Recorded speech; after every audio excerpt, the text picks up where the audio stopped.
श्रीमद् भागवत गीता का 21 सार जो आपने पढ़ लिया तो आपकी सारी समस्या हल हो जाएगी। प्राचीन काल में हुई महाभारत कालीन घटना से है, जो सनातन धर्म की सबसे पवित्र और मुख्य किताब मानी जाती है। यह पवित्र किताब गीता है, जिसके सत्य और पवित्रता का प्रतीक माना जाता है। गीता का सार महाभारत युद्ध के दौरान भगवान श्री कृष्ण के मुखारविंद से अर्जुन को सुनाया गया था। भागवत गीता का भीष्म पर्व अध्याय को गीता के सार के रूप में देखा और जाना जाता है। यदि आप इस घटना से वाकिफ नहीं हैं, तो हम आपको इसके विस्तार में ले जाते हैं, तभी आप गीता की आत्मा को आत्मसात कर पाएंगे। गीता शब्द का मूल अर्थ है गीत और भगवत शब्द का अर्थ है ईश्वर। सही मायने में भगवत गीता ईश्वर का गीत है। ऐसा माना जाता है कि भगवान कृष्ण ने मूल रूप से भगवत गीता बोली थी। भगवत गीता 700 संस्कृत छंदों से बनी है, जो 18 अध्यायों में समाहित हैं, जिन्हें 3 खंडों में विभाजित किया गया है, जिनमें से प्रत्येक में 6 अध्याय हैं। वे कर्म योग क्रिया के योग हैं। भक्ति योग, तुम भक्ति हो, और जन योग ज्ञान योग हो। भागवत गीता का सार। मित्रों, सनातन धर्म के अनुसार समय को 4 युगों में बांटा गया है: सतयुग, त्रेता युग, द्वापर युग और कलयुग, जिसमें अभी हम जी रहे हैं। ऐसी मान्यता है कि जब हर युग में जब पापी, राक्षसों और राक्षसी बुद्धि वाले लोग बढ़ जाएंगे और चारों ओर अशांति, दुख और धर्म का नाश होने लगेगा, तब बुराई का अंत करने स्वयं भगवान का जन्म होगा, जो बिल्कुल आप मनुष्य की तरह पैदा होंगे और बुराई का अंत करके धर्म की स्थापना करेंगे। महाभारत का युद्ध द्वापर युग में हुआ और उस समय ईश्वर ने अपना जन्म देवकी नंदन कृष्ण के रूप में लिया। उन्होंने जन्म लेके कई राक्षसों का अंत किया और अंत में धर्म के सबसे युद्ध के निर्णायक बने, जो पांडवों और कौरवों ले बीच हुआ, जिसमें पांडवों ने धर्म की रक्षा के लिए पापी कौरवों से युद्ध किया। भागवत गीता का सार। श्री कृष्ण द्वारा अर्जुन को गीता उपदेश। इस युद्ध की खास बात यह थी कि यह युद्ध एक ही परिवार में हुआ और श्री कृष्ण जो पांडवों और कौरवों के रिश्तेदार ही थे, इसीलिए उन्होंने अपनी सेना दुर्योधन, कौरवों का सबसे बड़ा लड़का, को दे दी और खुद अर्जुन के रथ के सारथी बन गए। श्री कृष्ण जब युद्ध के पहले दिन अपना रथ लेकर कुरुक्षेत्र में आए तो अर्जुन का सामर्थ्य खत्म हो गया, क्योंकि जब अर्जुन ने देखा कि उसके सामने उसके भाई, गुरु और उसके अपने लोग हैं और अर्जुन के हाथ से उनका गांडीव गिर गया, अर्जुन पूरी तरह से हार गए थे। वह युद्ध नहीं करना चाहते थे। लेकिन उसी समय श्री कृष्ण ने उन्हें अपना असली रूप दिखाया और गीता उपदेश दिया। उन्होंने कहा, पार्थ, तुम किससे डर रहे हो? संसार में मौजूद हर चीज में मेरा ही रूप विद्यमान है। उन्होंने कहा, अर्जुन, सत्य मोह माया के परे है। तुम्हारा जन्म धर्म की स्थापना करने के लिए हुआ है और तुम अपना कर्म करो। बाद में अर्जुन ढाढ़स बंधने लगा और वह पूरी ऊर्जा ये युद्ध के लिए तैयार हो गए। हालांकि कहा जाता है, जिस समय युद्ध भूमि में श्री कृष्ण ने अपना रुद्र रूप दिखाया, उस समय इतनी रोशनी हुई कि अर्जुन के अलावा उनका यह रूप कोई न देख पाया। पूरे युद्ध के दौरान अर्जुन कई बार अपना आपा खो देते थे। तब श्री कृष्ण ने उन्हें सहारा दिया बिना श्री कृष्ण के धर्म की स्थापना संभव नहीं थी। उस समय श्री कृष्ण ने उन्हें जीवन के कुछ मुख्य देह बताए, जिन्हें हम नीचे दिए गए बिंदुओं पर विस्तार से समझेंगे। इसी प्रकार गीता इस युग से पिछले युग की घटनाओं का वृतांत बताती है और बताती है कि स्वयं ईश्वर ने इंसान को क्या उपदेश दिए। उस समय दिए गए गीता के उपदेश आज भी मानव जीवन को उद्देश्य देते हैं। जो इंसान गीता को अपना लेता है, उसका जीवन खुशियों से भर जाता है और दुनिया का कोई भी दुख उसे दुखी नहीं कर सकता। श्रीमद् भागवत गीता क्या है? What is Bhagwat Gita? भगवत गीता सनातनियों, हिंदुओं का सबसे महत्वपूर्ण ग्रंथ है। यह ग्रंथ महाभारत कालीन घटनाओं का समायोजन है। गीता महाभारत के नाम से जाने जाने वाली भारतीय महाकाव्य का एक हिस्सा है। माना जाता है कि गीता मूल रूप से संस्कृत में लिखी गई और इसकी रचना 5वीं और दूसरी शताब्दी ईसा पूर्व के बीच हुई थी। दुनिया भर में यह किताब या ग्रंथ गीता के नाम से भी प्रख्यात है। इसे जिंदगी जीने के उच्च उसूलों और हिंदू धर्म के परिचयात्मक पाठ के रूप में उपयोग किया जाता है। हालांकि गीता स्वयं में एक बहुत बड़ा ग्रंथ है, लेकिन इसका वह हिस्सा जहां श्री कृष्ण ने अर्जुन को जीवन का उद्देश्य और आत्मा की सार्थकता समझाई, यह हिस्सा गीता सार के नाम से प्रख्यात है और इसे पूरी गीता का निचोड़ माना जाता है। कृष्ण बताते हैं कि अर्जुन को एक योद्धा के रूप में अपना धर्म, कर्तव्य को पूरा करना चाहिए। अपनी व्याख्या में कृष्ण कुल योग के 4 शास्त्रीय विद्यालयों की चर्चा करते हैं। ज्ञान, ज्ञान का मार्ग; भक्ति, भक्ति का मार्ग; कर्म, कार्रवाई का मार्ग; राजा, ध्यान का मार्ग। श्रीमद् भागवत गीता इन्हीं योगों की व्याख्या करती है और उन्हें परिभाषित करती है। आइए अब हम विस्तार से समझते हैं कि श्रीमद् भागवत गीता का सार दुनिया का सबसे बड़ा धर्म युद्ध होने से पहले देवकी नंदन कृष्ण द्वारा जो उपदेश अर्जुन को दिए गए वही गीता है। गीता में 700 श्लोक और 18 अध्याय है, जिनमें से गीता का मुख्य सार हम आपसे साझा करने जा रहे हैं। भागवत गीता का सार। मैं और तुम कौन है?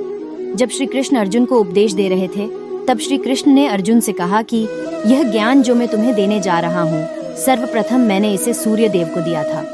इसी बात पर अर्जुन के मन में एक सवाल उठता है।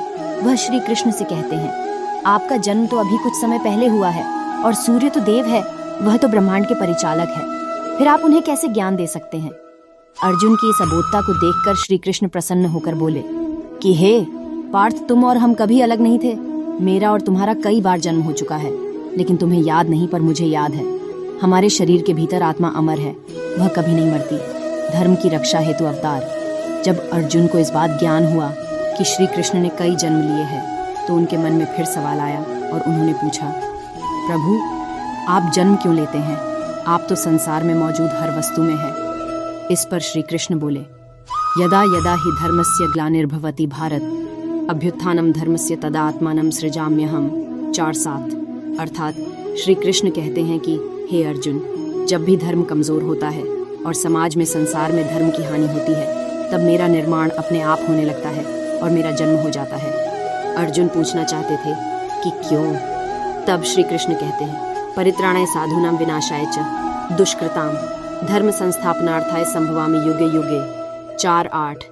अर्थात जब भी पृथ्वी पर पाप का स्तर बढ़ जाएगा तब मैं लूंगा, और मेरा जन्म साधुओं की रक्षा करने के लिए, पापियों का नाश करने के लिए हुआ है। जब तक कि मैं पृथ्वी पर पाप और पुण्य के स्तर को बराबर करके धर्म की स्थापना नहीं करता, तब तक मेरा अवतार पृथ्वी पर रहता है। उन्होंने कहा, यह युद्ध धर्म के लिए है। अर्जुन, तुम इसके माध्यम हो, तुम योद्धा हो और तुम्हें अपने कर्म का पालन करना होगा। कर्म का महत्व और चिंता तो वह प्राप्यसि स्वर्गम जित्वा व भोक्ष्यसे महिम, तस्मात् उत्तिष्ठ कौन्तेय युद्धाय कृत निश्चय। जब अर्जुन अपने गांडीव को नीचे रख देते हैं तब वह सांसारिक कष्टों को महसूस कर रहे थे। वह मोह में फंस गए थे। उन्हें लगा कि वह अपने ही भाइयों को, गुरुओं से कैसे युद्ध कर सकता है। अर्जुन की इस दुविधा को कृष्ण समझ चुके थे और उन्होंने अर्जुन को उपदेश देते हुए कहा कि पार्थ, मेरा और तुम्हारा, बल्कि दुनिया के हर प्राणी का जन्म अपने कर्म को करने के लिए हुआ है। भगवद गीता का सार। संसार का हर जीव कर्म को करके ही मोक्ष की प्राप्ति करता है। जो व्यक्ति अपने कर्म से बचता है या दूर भागता है, वह हमेशा नरक का भोग करता है।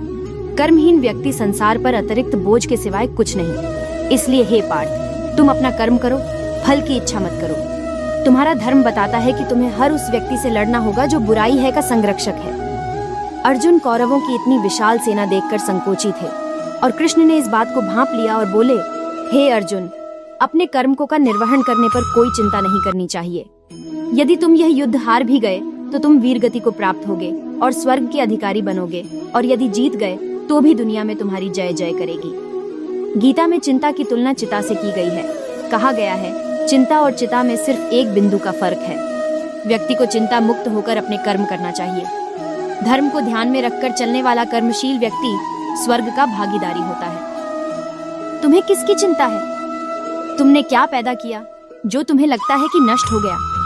तुम इस दुनिया में कुछ नहीं लाए। जो कुछ तुम्हारे पास है तुम्हें यहीं से मिला है। जो कुछ तुमने दिया है वही तुम्हें दिया है। तुमने जो कुछ भी लिया तुमने भगवान से लिया। तुमने जो कुछ दिया तुमने उसे दिया।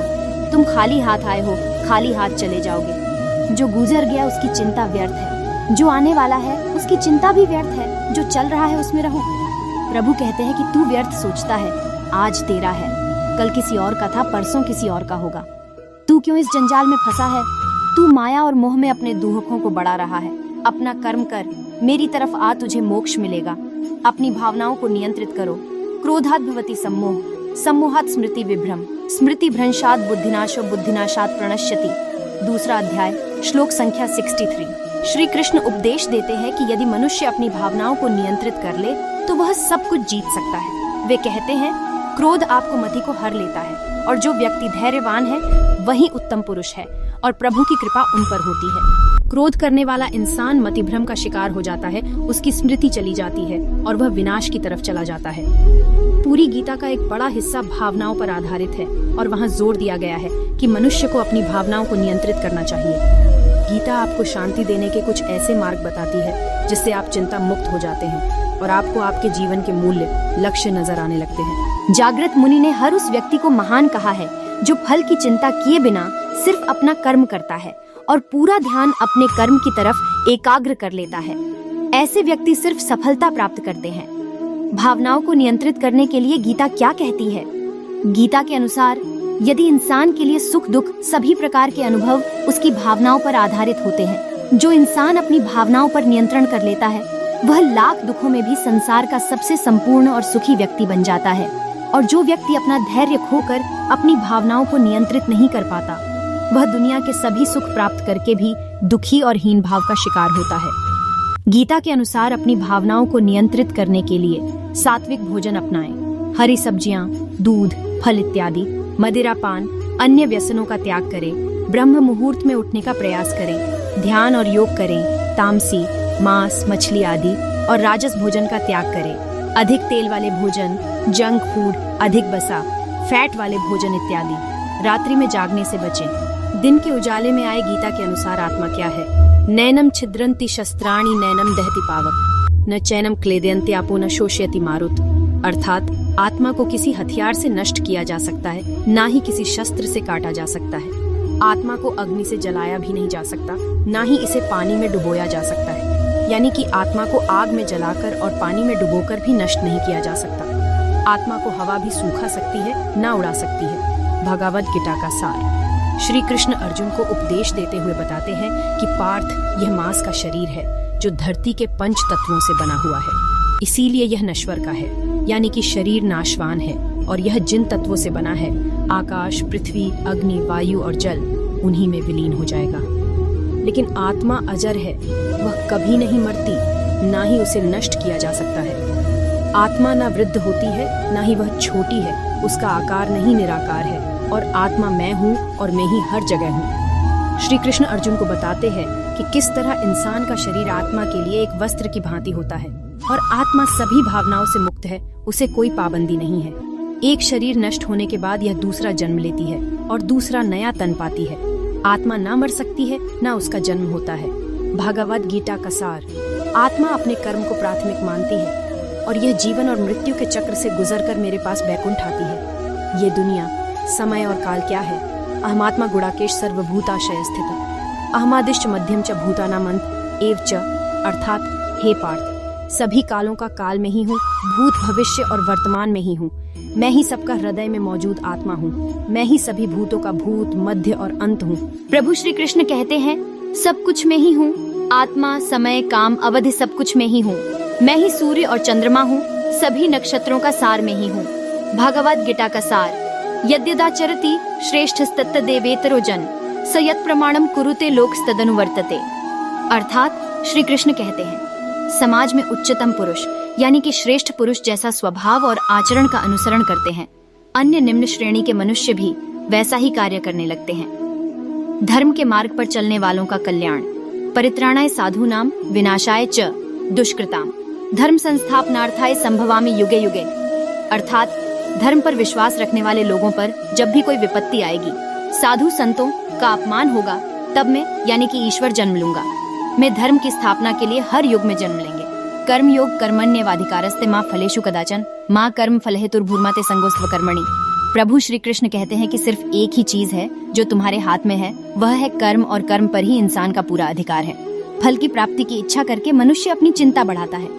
सिर्फ कर्म पर अधिकार है, फल पर कोई जोर नहीं है, इसलिए प्रभु ने कर्म को प्रधानता दी है। सिर्फ फल की इच्छा रखने से फल प्राप्त नहीं हो सकता। यह श्लोक बताता है कि जीवन के लिए सबसे महत्वपूर्ण क्या है? कर्म ही है जो आपको उच्च और निम्न बनाता है।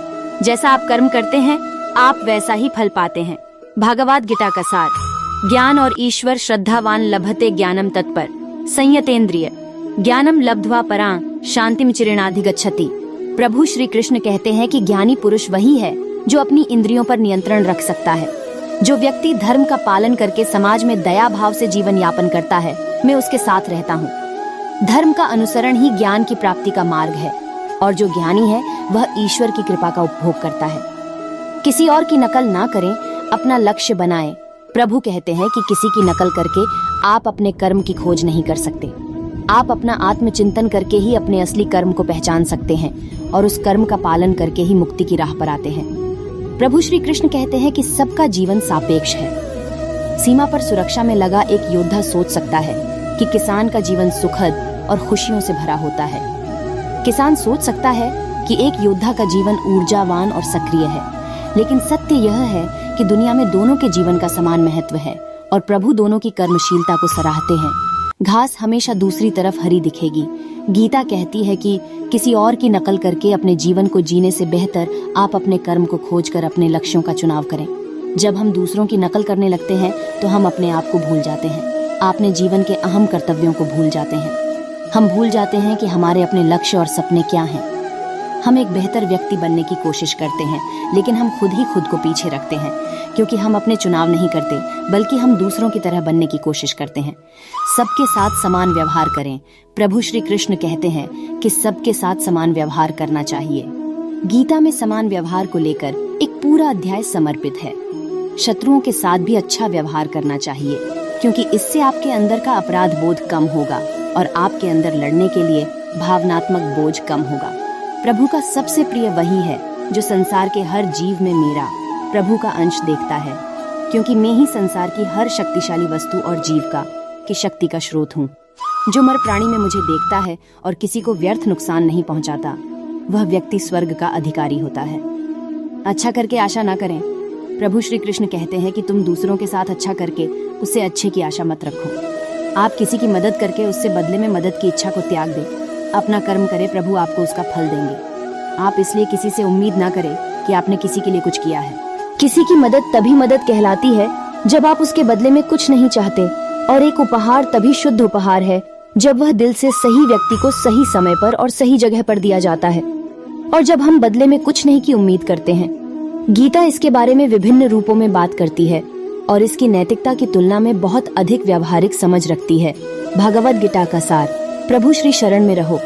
युद्ध भूमि में जब प्रभु श्री कृष्ण ने अर्जुन की सारी शंका दूर करके कहा, वत्स, जो इंसान को सत्य के मार्ग पर चलकर धर्म का पालन करता है और हमेशा मेरी शरण में रहता है, जो व्यक्ति खुले मन से मुझे पाना चाहता है, मैं उसका हो जाता हूँ।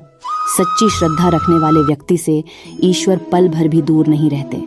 श्री कृष्ण कहते हैं, जो व्यक्ति संसार की मोह माया सुख दुख का त्याग करके मेरा ध्यान करता है, वह ज्ञान का अनुसरण करते हुए अपने कर्म को तत्परता से करता रहता है, जिसके बाद उसे मोक्ष की प्राप्ति होती है, जो जीवन मरण के चक्र से बाहर निकल जाता है। सिर्फ सोचो मत, कर्म करो। श्रीमद् भागवत गीता कहती है कि इंसान सिर्फ सोचने से फल की प्राप्ति नहीं कर सकता, बल्कि उसे फल प्राप्त करने के लिए अपने कर्म को पूरे मन से करना होगा। हम अक्सर ऐसी बातों को सोचते हैं और उनका विश्लेषण करते हैं जिन्हें हम अपनी जिंदगी में लागू नहीं करते। हम उस ज्ञान पर काम करने के बजाय उन चीजों का विश्लेषण करने और उसके बारे में बात करने में लगे रहते हैं। भगवद गीता का सार। अपरिपक्व लोग मानते हैं कि ज्ञान और क्रिया दोनों अलग अलग हैं, लेकिन बुद्धिमान व्यक्ति उन्हें हमेशा से एक ही मानते हैं। जो सोचा है वो करे, अधिक विश्लेषण ना करें। यदि आप किसी विचार को ज्यादा सोचते हैं, फिर उसकी कर्मठता खत्म हो जाती है और आपको उसमें कई नकारात्मक पहलू नजर आने लगते हैं। और इसीलिए श्री कृष्ण कहते हैं कि तू सिर्फ अपना कर्म कर, फल की चिंता व्यर्थ है। बेशक आपको किसी दूसरे व्यक्ति का काम पसंद है, लेकिन फिर भी आपको अपना काम नहीं छोड़ना चाहिए और उसे हमेशा करते रहना चाहिए। ईश्वर बाद में आपकी सहायता जरूर करता है, क्योंकि आप भले ही अपने कर्म से संतुष्ट ना हो, लेकिन उसके फल से जरूर संतुष्ट होंगे। जब आप दूसरों के बारे में और उनके कार्यों के बारे में सोचेंगे तो आपके दुखों का अंत कभी नहीं होगा। अपने कर्मों में व्यस्त रहे और संतुष्ट रहे। दूसरों के बारे में और उनके कार्यों के बारे में सोचेंगे तो आपके दुखों का अंत कभी नहीं होगा। ऐसे वीडियो देखना आपको अच्छा लगे तो हमारे चैनल को सब्सक्राइब कीजिए, लाइक कीजिए, शेयर कीजिए और बेल आइकन दबा के नोटिफिकेशन ऑन करें। तुरंत सबसे पहले आपके पास वीडियो पहुंचेगी। नगनेशिया मोटिवेट।